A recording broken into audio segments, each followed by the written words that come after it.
नाज़रीन जेका बदमार रिपोर्ट करे पियो ब्यूरो चीफ वसीम इकबाल जैकाबाद अली मोहम्मद अवामी पार्टी पारां 1 मई पुरतन जे आलमी दिहाड़े जे हवाले सां दिलमुराद लाशारी बाबल लहड़ी ज़फ़र हांबी काशिफ शेख जी अगवाणीअ में DC चौक खां प्रेस क्लब ताईं रैली कड़ी वई। रैली खे ख़िताब कंदे अगवाणनि चयो त 1 मई शिकागो जे मज़दूर शहीदनि रत जो नज़रानो ॾेई समूरी दुनिया जे मज़दूरनि जे हक़नि खे निर्वार कयो।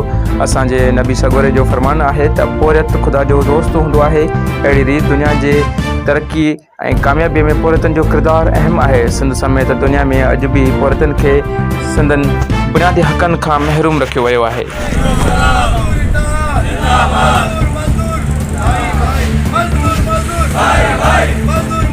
भाई भाई